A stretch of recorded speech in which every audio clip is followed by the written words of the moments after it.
얼마 전 남편은 아이 한 명을 데리고 집으로 들어왔습니다. 그리고 그 아이를 자신의 아들이라고 소개했습니다. 처음 들었을 땐 장난인 줄 알았습니다. 전 아들을 낳은 적이 없으니까요. 잠시 일이 있어 친구 아들 데리고 온 줄 알았습니다. 장난치지 말고 누구냐고 물어도 대답 없던 신랑. 이야기 좀 하자 합니다. 내용인즉은 결혼 전 만났던 여자가 있었답니다. 물론 있었겠죠. 저 역시 있었으니까요. 그 여자가 임신을 했고 본인 몰래 그 아이를 낳아서 기르고 있었답니다. 그리고 아이를 더 이상 키울 수 없는 상황이 돼서 신랑에게 연락해서 데려다 줬답니다. 임신한 걸 몰랐다니 말이 되냐? 몰래 낳아서 길렀다는 게 말이 되냐? 알면서 날 속이고 결혼한 거 아니냐? 했더니 아니랍니다. 사귈 때 지나가는 말로 여자가 혹시 우리 아이가 생기면 어쩔 거냐고 물어본 적이 있었답니다. 신랑은 속이 없는 소리를 못합니다. 포장해서 말할 줄도 모릅니다. 그게 단점이자 장점입니다. 그래서 신랑이 아이가 생기면 책임은 져야겠지만 그 아이가 마냥 이쁠 것 같지는 않다 했답니다. 아이는 결혼 후에 자리 잡고 생겼으면 좋겠다고 이야기했던 걸로 기억한답니다. 그리고 얼마 후에 기억도 나지 않는 사사로운 일로 다퉜고 그게 이별로 이어졌다고 했습니다. 그 뒤론 소식조차 듣지 못했다고 했습니다. 진짜 기가 막히고 어이가 없어서 아무 말도 할 수 없었습니다. 그때 기분을 글로 쓰려니 표현할 방법이 없네요. 그리고 여러 날이 지났습니다. 그 여러 날 동안 참 많은 일도 심경 변화도 있었지만 하소연 글이 아니기에 다 적지 않겠습니다. 다 적으면 글이 너무 길어질 것 같아서 아무리 생각해도 전 키울 자신이 없었습니다. 그 아이에게 좋은 엄마는커녕 그냥 엄마가 될 자신이 없었습니다. 그 아이 때문에 나쁘게 변해갈 내 자신을 지켜볼 자신도 없었습니다. 내가 원하지 않는다면 아이를 기관에라도 맡기겠다고 했습니다. 아이가 보육원이나 고아원으로 들어가는 건 싫지만 가정이 깨지는 건 더 싫다고. 살다가 바람핀 것이거나 알면서 방관한 것이 아니기에 아이만 없다면 그냥 묻어두고 살 수 있을 것만 같아 난 못 키우겠다 했습니다. 참 모질지만 그래도 사람이라 그 아이가 불쌍해서 보내기로 마음먹은 날 집으로 들어가 그 아이에게 맛있는 음식 좀 해주자 싶어 집으로 들어갔습니다. 그동안 친정에서 생활했습니다. 처음으로 자세히 본 얼굴, 신랑과 똑 닮아 있었습니다. 우리 딸도 신랑하고 판박인데 이 집 유전자가 참 강한가 보다 생각이 들더군요. 가만히 내려다보는 저에게 그 아이가 말했습니다. 미안합니다. 이 아이가 왜 미안한 건지, 이 아이는 무엇이 미안한 건지, 네가 왜 미안하냐고 했더니 아줌마를 힘들게 해서 미안하다고 합니다. 그리고 태어나지 말았어야 했답니다. 이 아이 몇 살이냐고요? 7살입니다. 그리고 고개를 숙이고 우는 아이를 보니 도저히 보낼 수가 없었습니다. 이 아이를 보내면 평생을 죄인으로 살아야 할 것만 같았습니다. 내 마음 편하기 위해서라도 보낼 수가 없었습니다. 키우기로 결심하고 그날 저녁 신랑에게 말했습니다. 키우겠노라. 단 조건이 있다. 난 내 것이 아닌 것과 내 사람이 아닌 사람들에게 살갑지 못한 건 잘 알고 있지 않느냐. 이 아이는 오늘부터 내 아들이어야 한다. 그래야 내가 키울 수 있다. 나 역시 내 마음과 많은 싸움을 하겠지만 당신이 도와준다면 그리 오래 걸리진 않을 것이다. 훈육에 있어서 상관치 말아달라. 내가 만약 이 아이를 훈육하지 않고 키운다면 그건 이 아이에게 정이 없어서일 것이다. 말 그대로 방관하며 키우는 것이다. 그래도 훈육하며 화도 내며 잔소리를 한다는 것은 내 아이이기 때문인 것이다. 새엄마라서 그러니 어쩌니 이야기는 하지 말아달라. 당신한테 그런 소리 들으면 한순간에 무너질 것 같다. 라고 했습니다. 그리고 같이 지낸 지 일주일째입니다. 우려와는 달리 아이에게 정이 갑니다. 아직은 내 아이 같진 않지만 심성도 착하고 말도 잘 듣는 편입니다. 소심한 게 눈에 보이지만 그건 아이 역시 제가 아직은 어려워서일 것입니다. 좋은 점도 생겼습니다. 우리 딸이 29개월인데 요즘 책 읽어달라고 매일 조르는데 아들이 이 일을 대신해주네요. 생각보단 그럭저럭 살만한데 걱정거리가 생겼습니다. 혹여 나중에 이 아이 친모가 찾아온다면 애써서 정주고 키웠는데 내 아들이라 철석같이 믿고 있는데 친모가 찾아와 데리고 가버린다면 그래서 더 늦기 전에 친모를 만나기로 했습니다. 각서라도 받으려고요. 각서가 법적으로 효율이 있을지 없을지는 모르겠지만 그래도 받아두려고요. 전 천사표 인간이 아니라서 각서 받으며 협박이라도 해두려고요. 당신은 당신의 새 출발을 위해 아이를 포기했으니 끝까지 마음 지켜달라 하려고요. 그런데 만나서 뭘 어떻게 말해야 할지, 각서는 어찌 받아야 할지 머릿속이 하얗네요. 그래서 지혜로운 분들의 조언을 좀 구하고자 합니다. 만나서 어떻게 말해야 할까요? 그래도 같은 여자이고 아이를 키우는 엄마이니 너무 쓰라린 말은 못할 것 같습니다. 제발 도와주세요. 전 머릿속이 뒤죽박죽 정리가 안 됩니다. 부탁드립니다. 댓글이 많이 달렸네요. 현명한 조언 감사드립니다. 댓글을 읽으면서 주책맞게 눈물이. 조언만 구하고자 앞뒤 딱 자르고 본론만 적으면 이해를 못하실 것 같아 상황을 대충 적은 건데 본의 아니게 착한 사람으로 비춰졌네요. 사실 많은 일들이 있었습니다. 글로 다 적지 못할 만큼요. 일하는 남편에게 찾아가 억지로 법원까지 끌고 가고 난리 피웠습니다. 아이의 한마디에 마음이 바뀐 건 아니었을 겁니다. 결국은 이렇게 되었을 일인데 저 말이 마음을 세게 흔들었을 뿐이었을 겁니다. 멍하니 앉아 마음을 추스려도 하루에 12번도 더 바뀌고 다짐했다가도 무너지고 했으니까요. 아마 많은 분들도 이런 일을 직접 겪는다면 저와 같은 결정을 하셨을 거라 생각이 됩니다. 저 역시 직접 겪어보지 못했을 땐 TV에서 가끔 이런 내용이 나오면 속도 좋다며 난 절대 못 키운다 했었으니까요. 바람 펴서 나온 아이라면 이야기가 달라지겠지만요. 어제는 아이방을 대충 정리해줬습니다. 사실 딸아이가 좀 크면 주려고 했던 방이라 벽지를 분홍색으로 발라놨거든요. 벽지 맘에 안 들면 새로 발라준다 했더니 괜찮다고 하네요. 당장에 이것저것 살 여유는 없어서 침대랑 책상만 놔주고 옷장이랑 책꽂이는 설 지나고 들여놓기로 했습니다. 내 손으로 아이방을 치워주고 나니 더 큰 책임감 같은 게 생기는 것 같습니다. 딱히 책임감이라고 하기도 못하고 뭐라 설명드려야 할지 모르겠네요. 많은 분들이 우려하시는 게 마음 변치 말고 잘 키우길 바라시는 것 같은데 사실 자신있게 말씀은 못 드리겠습니다. 내 자식 키우면서도 힘들어 울기도 하는데 나쁜 마음들이 불쑥불쑥 찾아오기도 하겠죠. 하지만 키우던 아이 내다버릴 정도로 못된 사람은 아니니 최소한 구하원에서 자라는 것보다는 나을 거라고는 약속할 수 있겠네요. 생각보다 상처가 많은 아이더라고요. 태어나지 말았어야 한다는 그런 말을 왜 했냐고 물어봤더니 친모가 술 먹으면 자주 했던 말이라고 했습니다. 술만 마시면 너 때문에 내가 이렇게 됐다는 식의 말을 했던 모양입니다. 그래도 엄마라고 평소엔 잘해줬다고 감싸주더라고요. 뭐라고 해야 할지 몰라서 그냥 안아만 줬었는데 지금 생각하면 멋진 말을 해줄 걸 그랬어요. 지금은 말들이 떠오르는데 당시엔 아무 생각도 안 나더라고요. 딸과 함께 있으면 저에게 물어보기도 합니다. 방순이랑 놀아도 돼요? 라고요. 오빠가 동생이랑 놀아주는 건 좋은 일이니 앞으로는 그런 건 안 물어봐도 된다고 했어요. 주말엔 나가서 장난감을 하나 사줄 생각입니다. 빨리 친해져야 할 텐데 걱정이네요. 아, 그리고 궁금한 게 있는데 원래 7살쯤 되면 스스로 목욕할 수 있나요? 혼자 씻더라고요. 깜짝 놀랐어요. 전 아직 7살 된 아이를 키워본 적도 조카도 없어서 잘 모르는데 전 초등학교 다닐 때까지도 엄마가 씻겨주셨던 것 같거든요. 댓글입니다. 우선 각서는 법적으로 아무 효력이 없어요. 그래서 글쓴이 경우에는 친양자 제도를 활용하면 됩니다. 아이를 친양자로 글쓴이가 들이면 법적으로 아이는 글쓴이와 친모자 관계가 성립해요. 아이의 생모와 그 아이의 관계는 법적으로 끊어지게 되고 그래서 친양자로 입양하면 아이의 친권, 양육권은 글쓴이 부부가 완전하게 행사하게 되죠. 참고로 친양자 제도는 양자 제도와는 다른 거예요. 친양자 제도는 아이가 만 15세 전에 할 수 있어요. 아이의 아버지로 남편이 등재되어 있는지는 모르겠지만 생물학적 친부인이 남편도 문제없고 글쓴이 딸과 완전히 같은 법적 지위를 갖게 돼요. 글쓴이가 죽으면 재산도 딸과 같이 상속받게 되는 거예요. 그리고 생모가 죽어도 생모의 재산을 상속받지 못해요.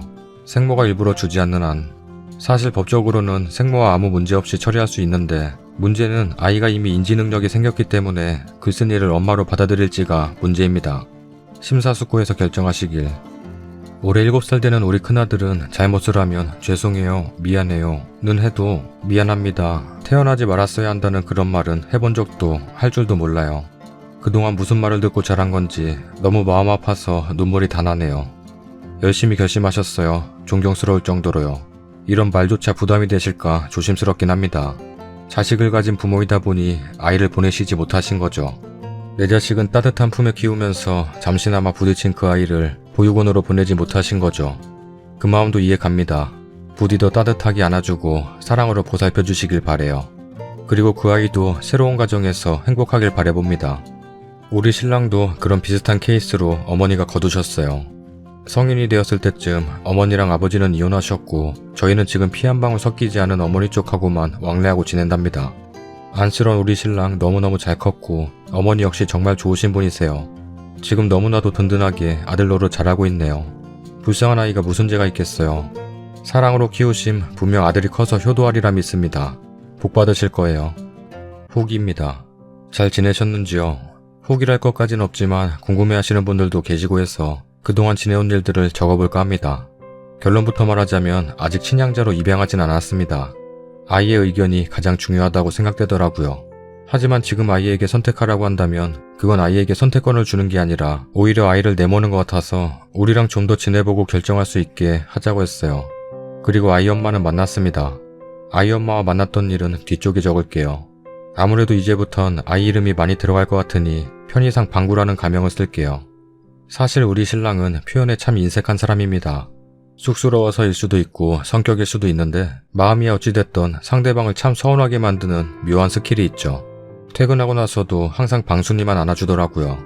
방구는 머리만 쓰다듬고 눈도 안 마주치고 왜 그런지는 그 사람 속마음을 모르니 잘 모르겠지만 제 생각엔 아마도 아직 어색하고 낯설고 제 눈치도 보이고 해서 그런 것 같았어요. 그래서 같이 안아주라고 했습니다. 이유야 굳이 설명하지 않아도 알겠죠. 요즘 집안 분위기상 제 말이 곧 법이기 때문에 외라는 토 한 번 달지 못하고 그런다고 하더군요. 그 뒤로 퇴근하고 두 아이를 안아주면서도 방춘이는 번쩍 들어 뽀뽀까지 하면서 방구는 안고 금방 내려놓는 서로에게 적응 기간이 필요한 거겠죠. 그래서 주말에 일부러 목욕탕도 같이 보내고 장난감도 사러 가고 명절에 입을 새 옷도 사고 하면서 지금은 많이 친해졌습니다. 그리고 머릿속이 아직 정리도 채 안 됐는데 명절이 찾아왔어요. 저희 시부모님은 조금 독특하신 분들이십니다. 어머님은 아들 사랑이 너무 지극하시고 아버님은 세상이 당신 위주로 돌아가야 직성이 풀리시는 타입이세요. 그러다 보니 며느리인 저희 입장에선 조금 피곤하기도 합니다.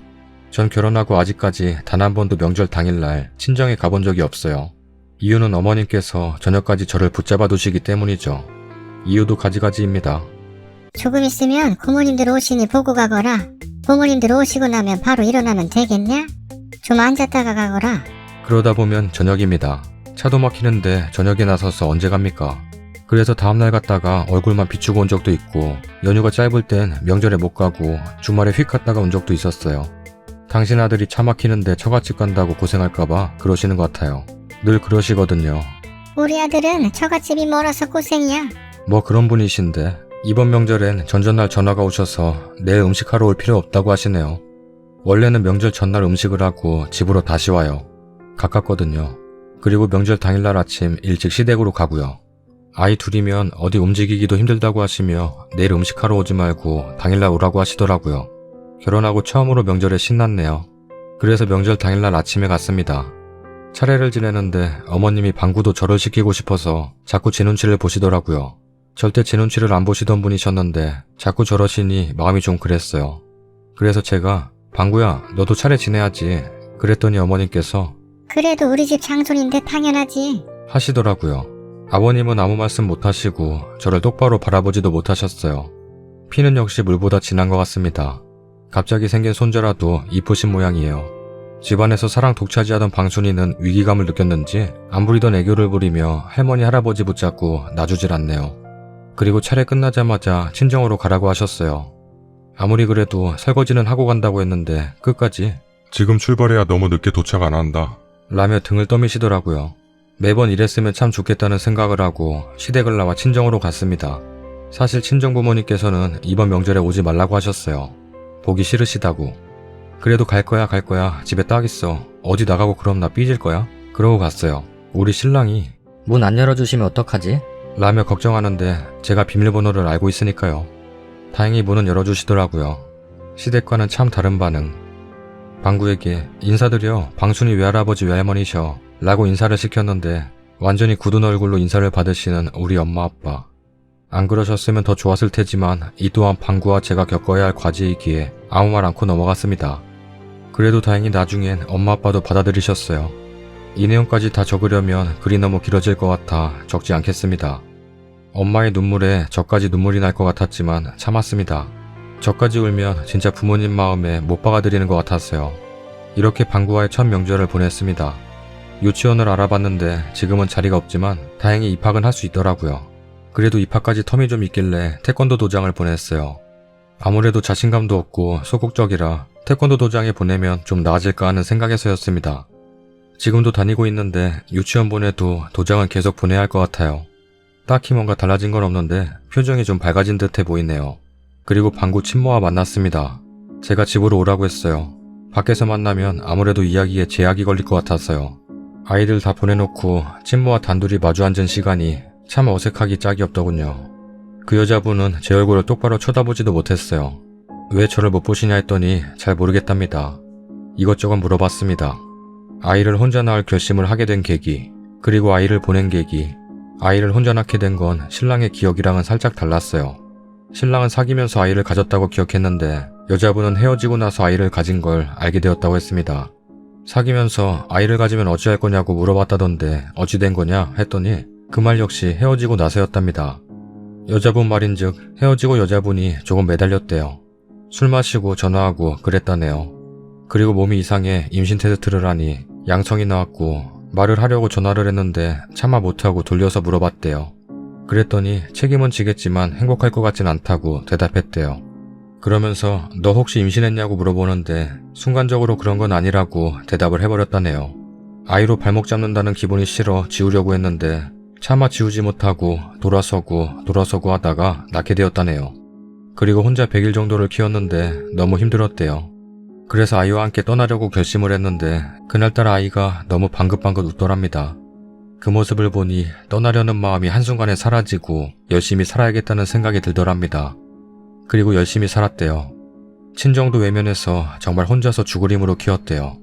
미혼모는 영세민 아파트에 1순위로 신청할 수 있는데 그것도 보증금 500만 원이 필요하대요. 그 500만 원을 대부업체에 빌리는 바람에 이자로만 한 달에 수십만 원이 나갔답니다. 국가에서 지원해주는 돈으로 한 달을 살기엔 어림도 없어 돌도 안 된 아기를 어린이집 종일반에 맡기고 일을 했대요. 그리고서 우울증이 왔었던 것 같다고 하더라고요. 아이가 믿고 아이 때문에 본인 인생이 이렇게 된 것만 같아 아이에게 몹쓸 말도 많이 했다고 하면서 펑펑 울더군요. 그리고는 아이를 보육원에 넣고 본인은 생을 마감하려고 했었대요. 그 생각이 드니까 아이에게 너무 미안해지더랍니다. 그래서 아빠를 찾았다네요. 아빠를 찾는 건 어렵지 않았는데 전화를 하기까지가 오래 걸렸다고 해요. 처음에 그 말을 들은 신랑은 믿을 수 없다고 친자 확인을 하자고 했다네요. 그래서 친자 검사도 다 했대요. 그리고 이렇게 된 거고요. 여자분 말을 다 듣고 나니 왠지 모를 동정심도 생기고 안타깝다고 할까요? 그냥 그랬습니다. 독하고 모질게 이야기할 거라고 다짐했는데 생각했던 말들은 머릿속에서만 맴돌고 입 밖으로 나오질 않더군요. 그리고 제가 그랬습니다. 당신의 선택이 지금 몇 사람을 힘들게 하는지 알고 있냐고. 나 역시 당신이 살아온 삶을 다 이해하지 못하는 것처럼 당신 역시 지금 내 심정을 절대 이해할 수 없을 것이다. 힘들었다는 이야기는 하지 않을 것이다. 해봐야 당신은 나를 이해할 수 없을 것이니 앞으로 어떻게 할 것인지 이야기해봐라. 아이랑 같이 살아갈 여유가 된다면 아이를 데려갈 것이냐고 물었더니 아니랍니다. 욕심인 줄 알지만 아이에게 멀쩡한 가정에서 자라게 해주고 싶답니다. 그래서 제가 그랬습니다. 내가 구박할지 어찌하냐고. 날 뭘 믿고 방구를 맡기냐고 하니 본인보다 나을 것 같답니다. 말도 안 되는 소리 하지 말라 했습니다. 세상에 친모보다 더 나은 계모가 어디 있냐고 혹시 새 삶을 시작하려 하는 것인지 묻고 싶었지만 묻지 않았습니다. 방구를 포기할 수 있냐고 했더니 방구를 위해서 그럴 수 있답니다. 방구가 동의한다면 친양자 입양을 할 거라고 했습니다. 만약 방구가 동의하지 않는다면 당신이 키우라고 했습니다. 훗날 일은 그때 가서 생각해보자 했습니다. 그리고 그동안은 방구가 보고 싶어도 찾아오지도 말고 몰래 연락하지도 말라고 했습니다. 만약 당신이 상식 밖의 행동을 한다면 나 역시 마찬가지일 거란 말만 했습니다. 정 아이가 궁금하고 보고 싶다면 나에게 연락하라고 했습니다. 그럼 사진 몇 장쯤은 보내줄 수 있다고. 수많은 일들을 글로 간추려 적으려니 표현 안 되는 부분도 있고 전달이 제대로 안 되는 것 같네요. 대충 이렇게 되었습니다. 그리고 방구는 처음보다 많이 나아졌습니다. 저번엔 저녁을 하다가 방구야 뭐 먹고 싶어? 계란찜? 계란말이? 계란 후라이? 뭐 먹고 싶은 거 있으면 말만 해. 3개 중엔 다 해줄 수 있어. 라고 했는데 대답을 안 하더라고요. 저만의 농담 세계입니다. 이해해주세요.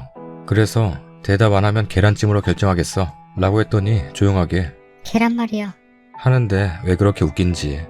전 이맘때 아이들이 뭘 좋아하는지 특히 남자아이들이 좋아하는 장난감이 뭔지 잘 몰라서 여기저기 귀동냥을 하고 다니긴 한데 이것 말곤 특별히 방구와의 관계에서 노력하는 건 없는 불량 아줌마입니다. 점점 나아지겠죠 뭐. 나도 방구가 싫지 않으니 방구도 저를 싫어하진 않겠죠. 서로 싫어하지만 않으면 관계 개선이야 시간이 해결해 줄 테니까요. 나갔다 들어오면 손발 씻는 게 습관이 안 돼 있어서 그걸로 잔소리를 좀 하긴 하는데 그 외에는 잔소리 들을 일도 없는 아이네요. 그리고 걱정해주신 주변 사람들의 반응이요. 애초부터 전 그런 걱정을 별로 안 했어요. 외골수는 아닌데 남의 말에 크게 신경 쓰는 타입은 아니에요. 이야기하겠죠 뭐. 조리원에서 만난 엄마들이랑 아직도 만나서 수다도 떨고 카톡방도 만들어서 놀고 하는데요. 거기 엄마들도 뒤에서 수군거리고 할 만큼 인격이 낮은 사람은 없는 것 같아요. 제가 보기엔요. 어차피 만나면 알게 될 거 제가 쿨하게 이야기하고 설명했어요. 동네 아줌마들이야 친한 사람도 없을 뿐더러 쑥덕거려 봤자죠. 그래봤자 남의 일 뭐 얼마나 관심 가지고 살겠어요. 죄 지은 사람 아무도 없는데 죄인처럼 살 필요 없잖아요. 그리고 남편이 전부터 알고 있던 거 아니냐 알아보라고 걱정해 주신 거요. 알아보면 뭐 하겠습니까? 어차피 이혼 안 할 거 그냥 제 맘 편한 대로 생각하고 사는 게 낫겠죠. 보이는 대로 믿어버리면 속 편할 걸 굳이 캐고 파헤쳐서 제가 얻는 게 없잖아요. 일면도 없는 저를 조언해 주시고 응원해 주시고 걱정해 주셔서 감사합니다. 정말 큰 도움된 조언도 있었고 힘이 된 조언도 있었습니다. 잘 살겠다는 말은 못하겠네요. 당장 1분 뒤에 화면이 블루 스크린 떠서 열심히 적었던 글이 날아갈지도 모르는 인생인데 미래일을 제가 어찌 보장하겠습니까? 단지 주어진 환경에 맞춰서 열심히 살다 보면 좋은 결과가 있겠죠. 큰 결론이 난 후기가 아니라서 죄송스럽네요.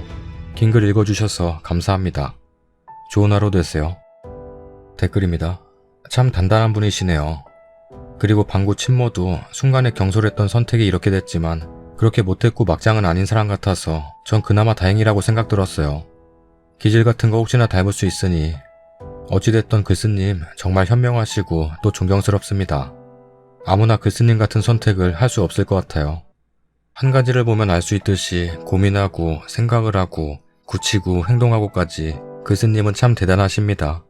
행복하시길 진심으로 바랍니다. 방구가 죄송하다고 태어나지 말았어야 했다고 한 거에서 눈물이 핑 돌았어요. 애가 무슨 죄가 있어서 그런 상처를 안고 자란 걸까요?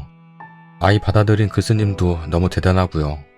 신랑이 조금 믿겠지만 신랑 잘못도 아니고 두 아이 앞으로 훌륭하게 키우실 거예요. 참 마음이 예쁘세요. 입장 바꿔서 저 같으면 어땠을까 생각해봐도 답이 나오질 않는데 이제부터는 남편분과 시댁 식구들이 정말 처신을 잘해야 할 텐데 방순이도 아직 어려 사랑을 나눠 갖기는 어려울 테고 이해할 수도 없을 텐데요. 방구에게만 모든 초점을 맞추지 마시고 아직 어린 방순이도 많이 챙겨주세요. 이런 말씀 안 드려도 총명하신 분이라 잘하실 텐데 오지랖이네요. 편안해지시길 빌어봅니다. 행복하세요. 가족분들 모두. 구독자 빵명 실화냐? 새로 만들어서 그래. 구독하기 눌러주세요. 앞으로는 여기다 올릴 거니까 잊지 말고 구독하기 눌러주세요. 구독하기 누른 거 맞지? 진짜로? 구독하기 눌러주세요.